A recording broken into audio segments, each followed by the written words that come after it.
ambil kesempatan ini untuk buat live lah. Sebab lama tak buat live, jadi yang dalam tu suruh buat live lah. Senang cerita macam tu. Jadi saya berada di tepi jalan Jadi apakah topik ataupun tajuk muzakarah pada malam ini? Jadi bercakap sorang-sorang macam orang gila lah. Sebab tu saya jarang buat live. Dan bagi saya buat live ni, kalau cakap sorang-sorang, kita bercakap dengan diri sendiri lah. Sementara menunggu rakan-rakan Facebook masuk. Jadi berada di tepi jalan, maklumlah jalan di sini sibuk kereta lalu lalang. Boleh saya tunjukkan sedikit saya berada di mana sekarang ini. Lampu begitu terang. Saya duduk atas wakaf lah.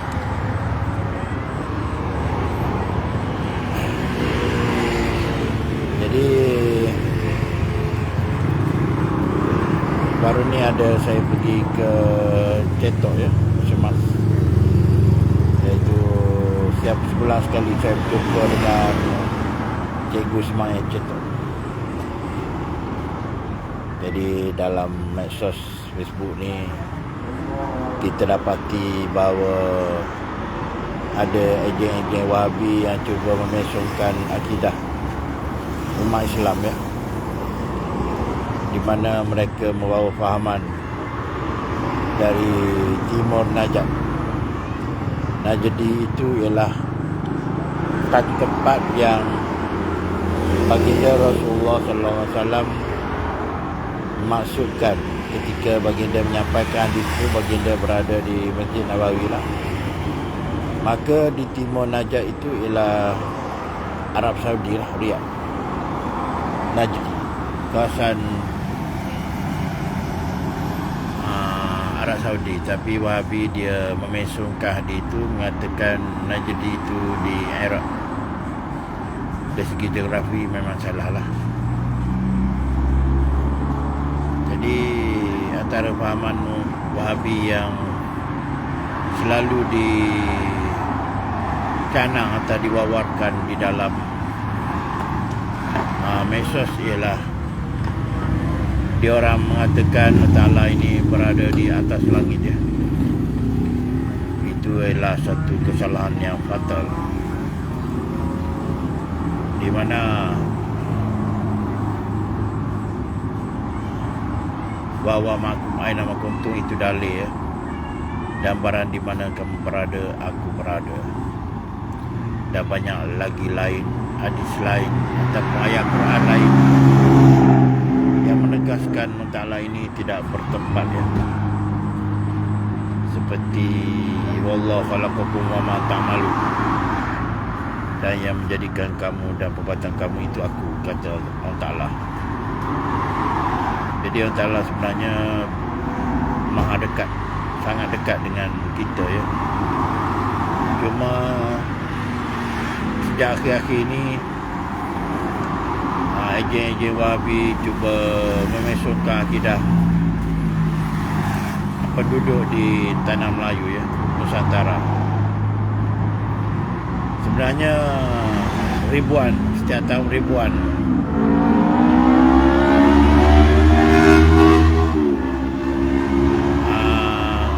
yang direkrut oleh Universiti Madinah untuk memesongkan akidah umat Islam.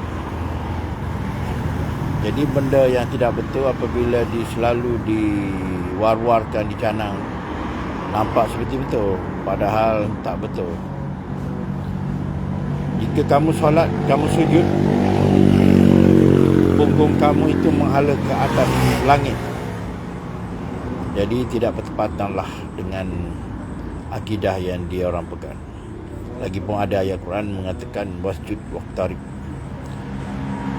Ketika kamu sujud itu, kamu lebih hampir dengan Allah Ta'ala. Jadi mana mungkin yang Ta'ala di atas langit kalau kita menghalakan Yesus kepadanya. Saya selalu mengatakan, takkanlah akidah Allah Ta'ala di atas langit, kita pula solat tungging jubur kepadanya, tidak menasabah. Begitu juga dengan mana-mana asatizah, mana-mana ustazah, tak kiralah ahli sunnah wal jamaah yang mengatakan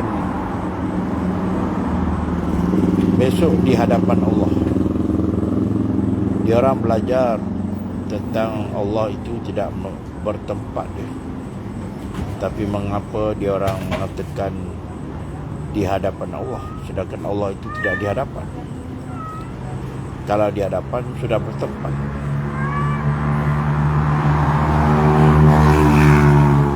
Jadi sampai sekarang tiada seorang pun yang berani merungkai apakah maksud di hadapan Allah. Jadi kalau kita melihat kepada hadis Tirmizi, ya,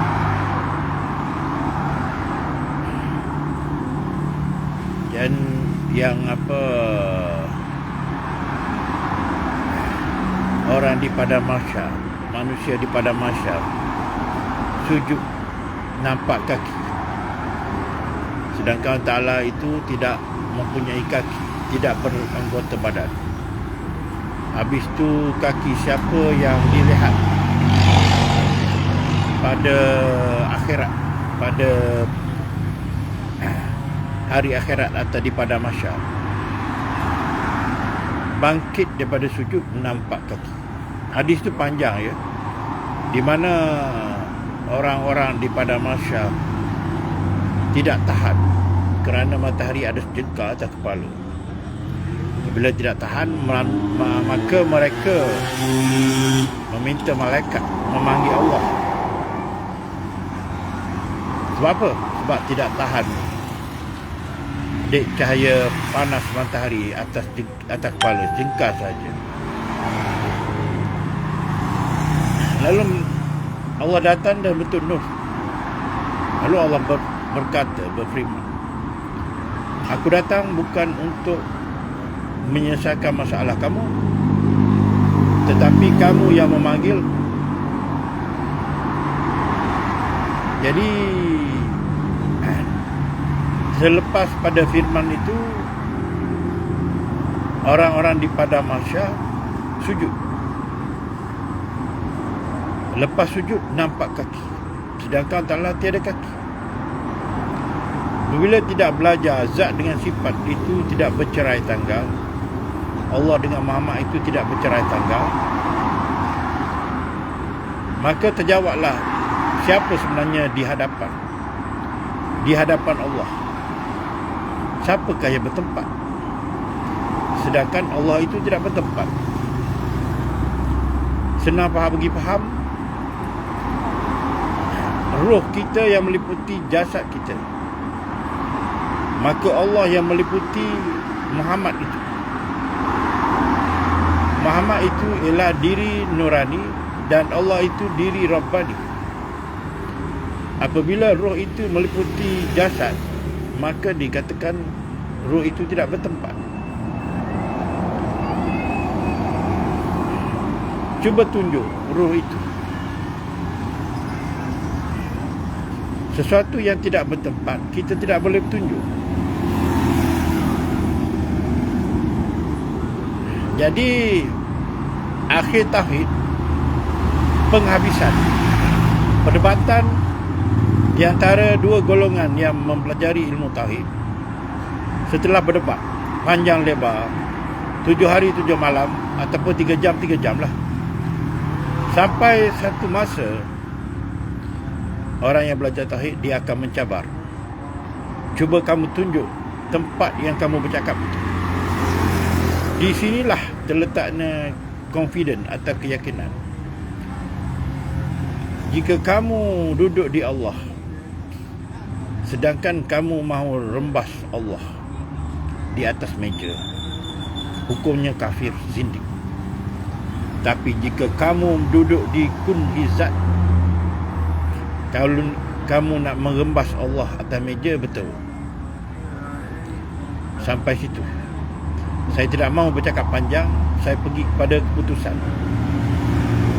Ilmu tauhid ini ilmu yang boleh kita menyatakan, boleh kita rembas atas meja. Cakap panjang tak ada guna. Berdalih situ, berdalih sini. Ambil kitab tu, ambil dalam kitab ni. Mana barangnya? Tunjuk di depan. Rembas atas meja. Cakap banyak tak ada guna. Kalau Wahabi dia kata Allah tu di atas langit, maka jikalau pahlawan-pahlawan Melayu, pendekar-pendekar Melayu beriktikad Allah di atas langit, maka dia pun tak berani. Dia akan lari terkicik bila berdepan dengan Inggeris, British. Sebab pahlawan Melayu, pendekar-pendekar Melayu semua mempunyai tarekat. Tambah Mak Kilau mempunyai tarekat Satariah. Kemudian dia ambil dengan Tunku Palun Nasyabandi. Kemudian dia ambil lagi dengan dan di Mesra tu Samaniah. Jadi ada 3. Orang zaman dulu tarekat ada banyak. Dan orang tauhid semua mengatakan Allah Ta'ala itu lebih dekat daripada orang Amri. Barulah berani berlawan dengan British, dengan penjajah. Jika kamu menyuruh Wahabi berjihad, dia orang akan lari di medan perang. Sebab apa? Sebab dia orang bercakap Allah Ta'ala maha jauh, duduk di langit. Maka katanya Salman Ali, kalau nak mendekatkan diri dengan Allah Ta'ala, pergi naik gunung, naik bukit. Sedangkan ayat tadi saya dah baca, wasjud waqtarib. Ketika kamu sujud, itulah kamu paling hampir dengan Allah Ta'ala. Jadi Wahabi hanya melihat beberapa ayat saja.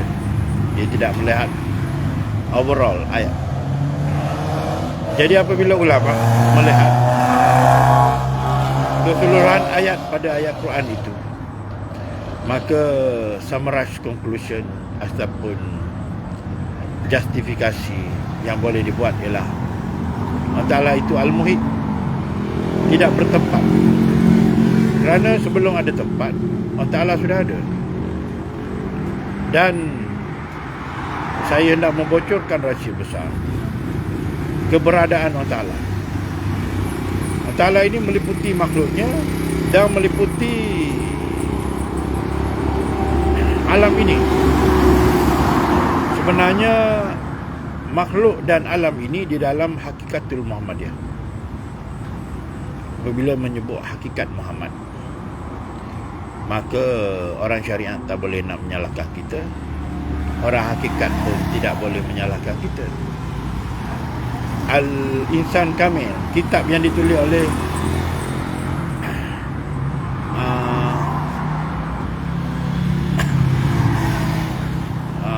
apa nama tu? Allahumma salli ala sayyidina Muhammad. Dan kitab Wahdatul Wujud, Abdul Karim Al-Jili yang menulis, Syekh Abdul Karim Al-Jili. Dan kitab Al-Futuhatul Makkiyah, semua menceritakan bab Muhammad. Jika hendak kenal Allah, kena buka bab Muhammad. Kecuali kamu tidak mahu mengenal Allah, maka tidak perlu buka Muhammad. Apabila kita bercerita bab kenal, mestilah sesuatu yang hendak dikenal itu ada rupa. Sedangkan Allah itu tiada berupa. Sebab apa? Sebab Allah itu nama, kebesaran dan keagungan. Yang hendak dikenal ialah sifat kamalannya, sifat kesempurnaannya. Apabila menyebut sifat, tentulah ada rupa, ada kaki tangan, ada bentuk. Itulah hakikat Muhammadiyah, hakikat Muhammad. Apabila mengenal Muhammad, maka kenallah Allah. Kerana zat tidak boleh dikenal. tafakkaru fi khalqillah wala tafakkaru fi zatillah. Fikir tentang kejadian dan jangan fikir tentang zatnya. Zatnya tidak berupa bentuk. Ramai orang yang hendak lompat pergi zat, sedangkan sifat dia tak kenal. Haram membicarakan tentang zat jika anda tidak mengenal sifat. Ada orang mengatakan sifat 20 itu sifat Allah dan Asmaul Husna itu sifat Allah. Di dalam pengajian Toko Palu itu tidak dinamakan sifat, tetapi dinamakan helaian sifat.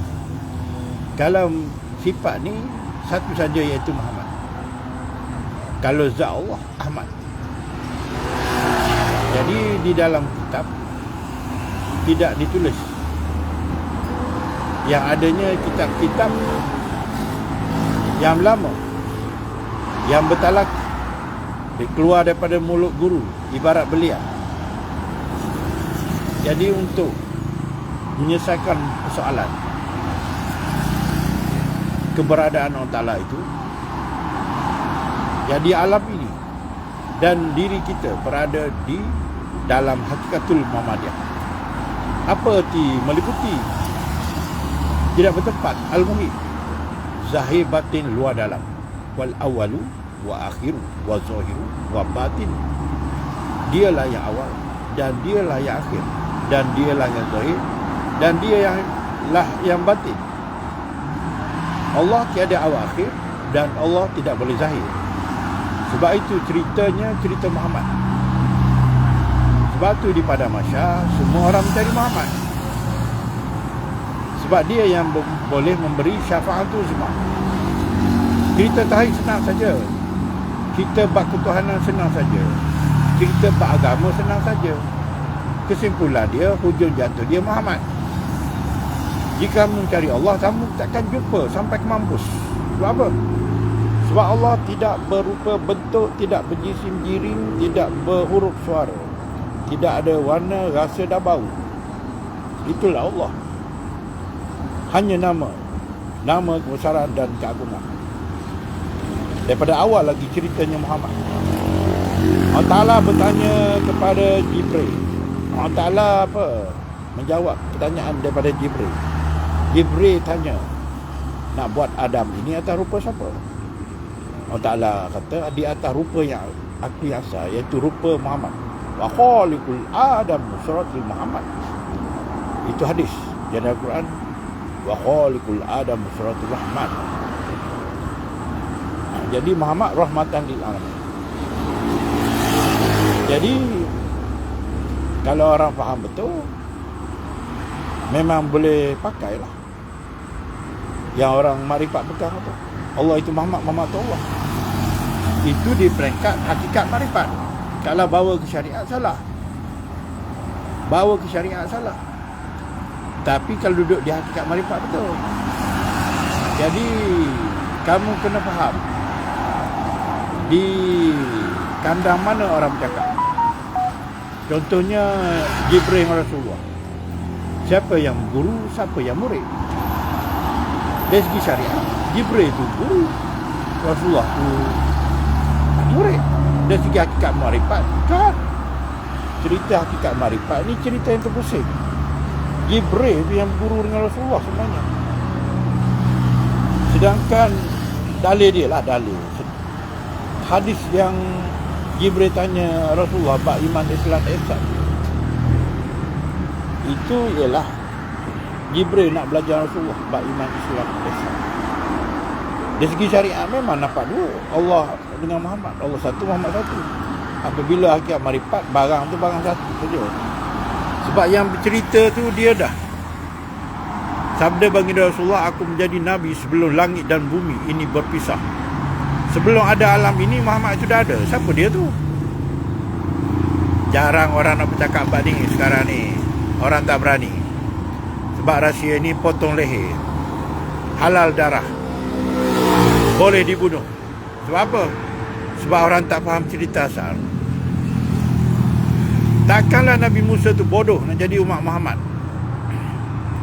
Dia dah kenal Muhammad tu siapa. Dia rela letak jawatan sebagai Nabi kerana nak menjadi umat Muhammad. Sebab dia kenal Muhammad siapa.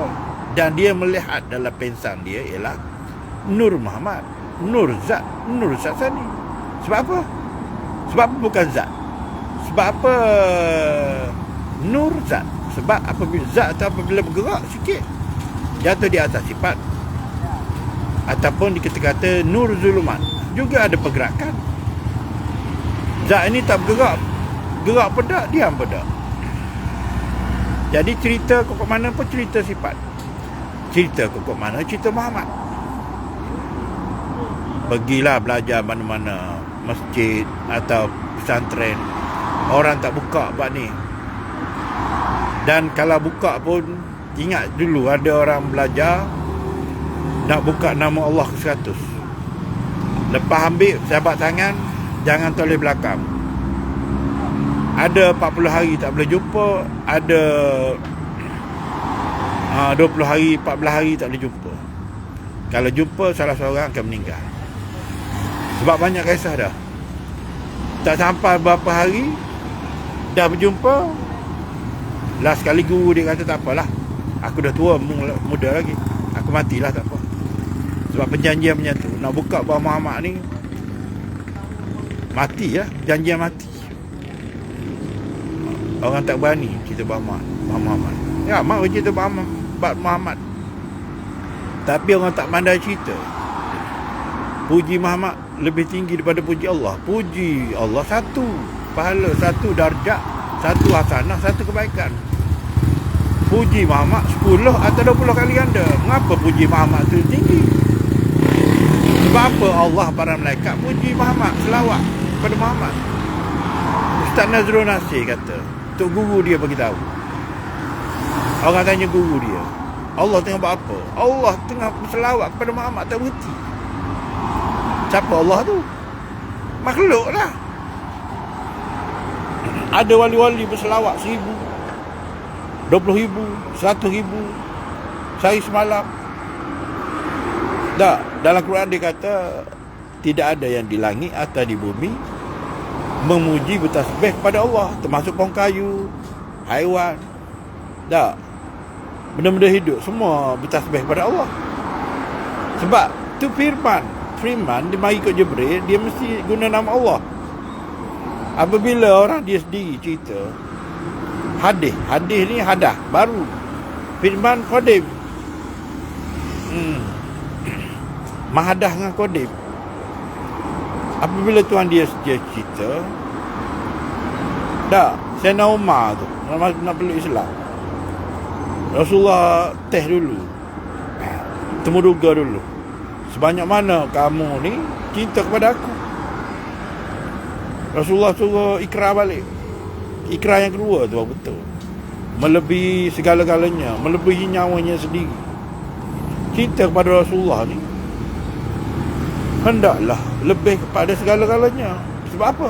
Sebab semua kejadian, semua anasi, semua alam, semua yang kamu nampak ni ialah daripada nur. Nur tu bukan cahaya, nur tu diri baginda Rasulullah. Sebab tu kitab Bazanji tu ada. Mari Wahabi dia kata khurafat, tayo, sesak, zindik. Sedangkan kitab tu kitab asal, kitab Bazanji tu. Takkan ulama tu bodoh. Dalam tu penuh dengan memuji baginda Rasulullah. Dalalul Khairat pun macam tu. Sampai penulis tu, Imam Syazuli tu, kenapa apa yang menulis Dalalul Khairat? Bermimpi bertemu dengan Rasulullah. Tak, dia mengalungkan selawat-selawat dalam Dalalul Khairat dia tulis. Dia siasa, dia letak dalam lubang.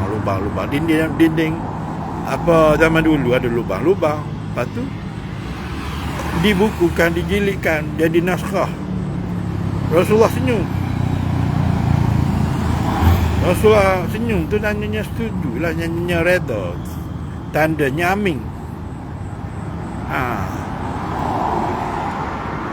Mengapa kena puji baginda Rasulullah? Fikir-fikirlah, anak dah siap dah. Saya berada di sini. Ni kerja Allah Ta'ala tu. Kalau dia suruh berhenti, maknanya tanda anak keluar. Sebab tadi lah tunggu anak. Wabillahi taufiq wal hidayah. Wassalamualaikum warahmatullahi wabarakatuh.